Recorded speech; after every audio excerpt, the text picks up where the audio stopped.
Next topic discuss करेंगे हम लोग silent sentinels the story of the megaliths. यहाँ पे हम लोग बात करने वाले हैं मेगालिथ को लेकर। अब सवाल है कि सर ये मेगालिथ क्या है। चलो इसी के बारे में हम लोग बात करेंगे पूरे के पूरे इस टॉपिक में। शुरू किया जाए। द स्टोन बाउल्डर्स, बाउल्डर्स का मतलब होता है बड़े बड़े पत्थर, ठीक है ना। तो the stone boulders are known as megaliths, मतलब बड़े बड़े उस समय पे जो पत्थर पाए जाते थे, पत्थर मतलब छोटा मोटा पत्थर नहीं, बड़े बड़े चट्टान का बात हो रहा है यहाँ पे, ठीक है ना। तो जो बड़े बड़े चट्टान हुआ करते थे उनको हम लोग उस समय पे क्या बोलते थे, मेगालिथ बोलते थे। तो जो टॉपिक में आपका वर्ड मतलब कि जो हेडिंग में वर्ड है मेगालिथ, इसका मतलब क्या समझेंगे आप, द स्टोन बॉर्डर मतलब बड़े बड़े स्टोन, बड़े बड़े पत्थर, इसको हम लोग क्या बोलते थे, मेगालिथ बोलते थे, ठीक है। आगे, these were carefully arranged by people and were used to mark burial sites. अब बड़े बड़े पत्थर का उस समय पे इस्तेमाल क्यों होता था पता है, बड़े बड़े पत्थर का इस्तेमाल उस समय पे वैसे जगह को निशानी देने के लिए इस्तेमाल होता था जहाँ पे लोगों को दफनाया जाता था। जैसे आज क्या है, यदि आप कहीं पे लोगों को दफनाते हैं तो उसका अलग जगह बना रहता है ना। जैसे एग्जाम्पल के तौर पे हम लोग बात करें तो मुस्लिम रिलीजन में जहाँ पे लोगों को दफन करते हैं उसको हम लोग कब्रिस्तान बोलते हैं। और वो देख के ही पता चल जाता है कि यहाँ पे कब्रिस्तान है, क्योंकि वहाँ पे आपको अलग अलग प्रकार का स्ट्रक्चर देखने को मिलता है कि मिट्टी से ढका हुआ ऐसा कुछ आप पता कर लेते हैं मतलब देख के। लेकिन उस समय पे पता कैसे करते थे हम लोग कि ये ब्यूरियल साइट्स है। ब्यूरियल साइट्स का मतलब जहाँ पे लोगों को दफन किया जाता है। तो वहाँ पे लोग क्या करते थे, जहाँ पे ब्यूरियल साइट्स होता था, जहाँ पे लोगों को दफन किया जाता था, वहाँ पे लोग बड़े बड़े पत्थर ला के खड़े कर देते थे ताकि ये इंडिकेट करे कि ये कैसा जगह है, कब्रिस्तान टाइप जगह है जहाँ पे लोगों को दफन किया गया है। तो ये जो बड़े बड़े मेगालिथ हुआ करते थे, यानी कि जो बड़े बड़े पत्थर हुआ करते थे उस समय पे, उसका इस्तेमाल ज़्यादातर लोग किस लिए करते थे बताओ, ब्यूरियल साइट्स को पहचानने के लिए, मतलब ऐसे जगह का पहचान करने के लिए जिस जगह पर लोगों को दफनाया जाता था, गाड़ा जाता था मरने के बाद, ठीक है। आगे, the practice of erecting megalith began about 3000 years ago. ये जो परंपरा था and were prevalent throughout the Deccan, south India, in the north east and Kashmir. चलिए अब आप इसका मतलब समझिए थोड़ा सा, ये है क्या। ये जहाँ पे ज़मीन में दफन किया गया है लोगों को, उसके ऊपर बड़े बड़े पत्थर खड़ा कर देना, ये परंपरा कब चालू हुआ था, आज से 3000 साल पहले।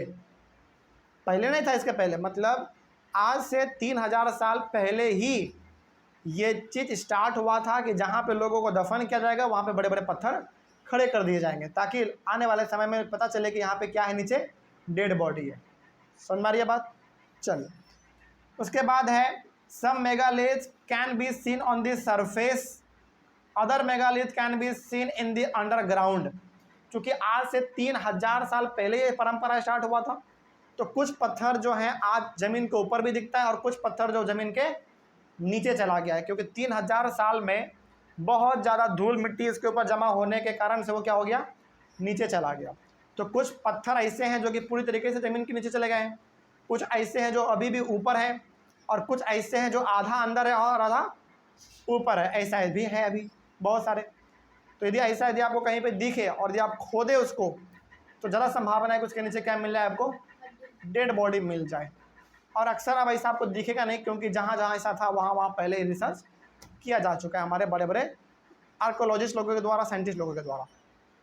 आगे, sometimes archaeologist find a circle of stone boulders और a single large stone standing on the ground. हमारे आर्कोलॉजिस्ट लोगों ने यह भी पाया है कि बड़े बड़े पत्थर का एक सर्कल बना हुआ है, मतलब चारों तरफ से पत्थर खड़े किए गए बड़े बड़े चट्टान टाइप, सर्कल टाइप, उसके नीचे भी क्या पाया गया है, बड़े बड़े लोगों के अलग अलग प्रकार के हड्डियां पाए गए हैं।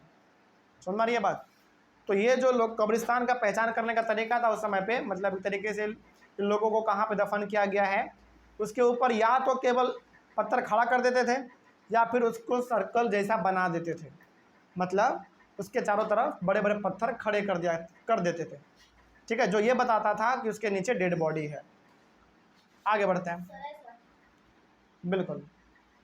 उसके बाद है these are the only indicators that there are burials beneath. इससे पता ये चलता था कि उसके नीचे क्या है, एक डेड बॉडी रखा हुआ है। एक नहीं, कई बार बहुत सारे होते थे। समझ में आ रही है बात। हाँ, कई बार जैसे मान लीजिए कि एक एरिया है जिसके चारों तरफ पत्थर से घिरे हुए हैं, इसका मतलब ये नहीं कि वहाँ पे एक ही डेड बॉडी होगा, अलग अलग प्रकार के भी डेड बॉडी वहाँ पे हो सकते हैं, मतलब अलग अलग लोगों का भी डेड बॉडी वहाँ पे हो सकता है, ऐसा पाया गया है कई बार।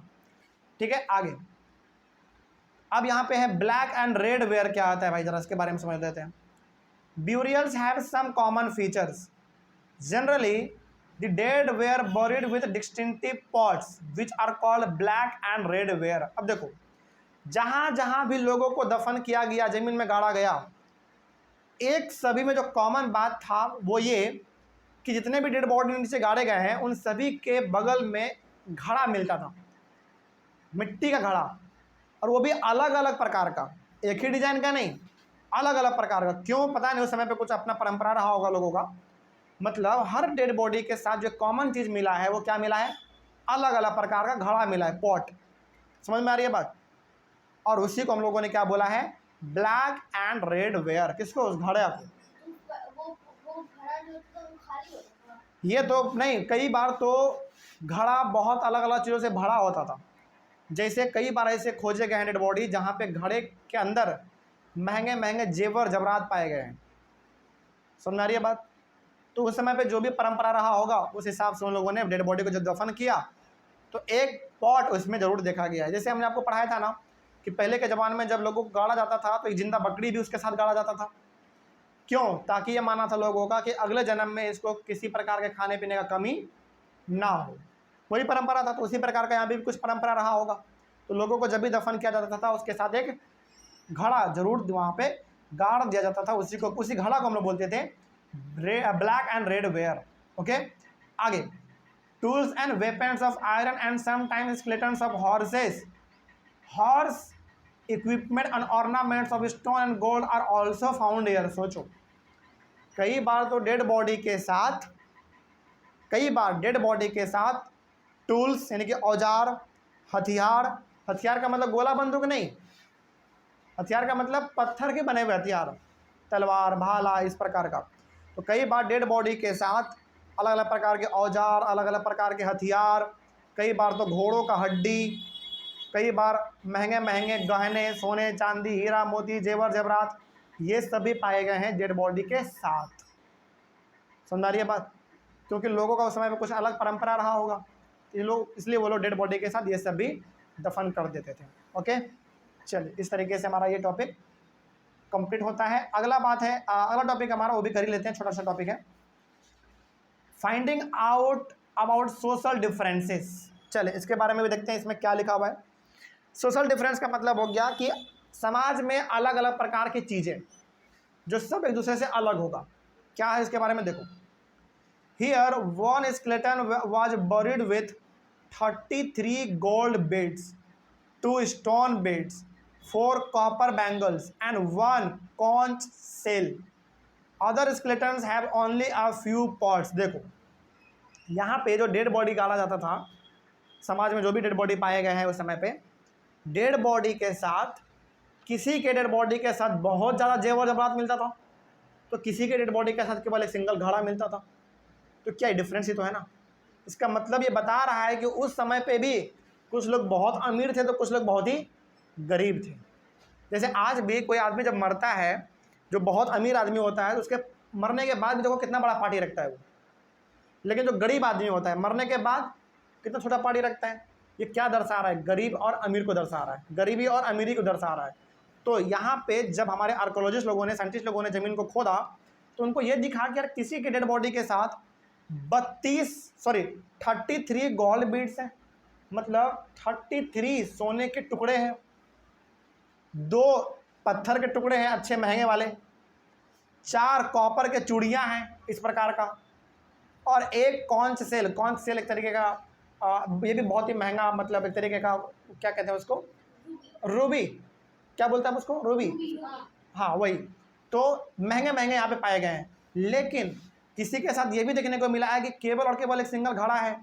तो आर्कोलॉजिस्ट लोगों ने ये हम लोगों को बाद में बताया कि इससे पता चलता है कि कुछ लोग बहुत अमीर थे तो कुछ लोग बहुत ही गरीब थे।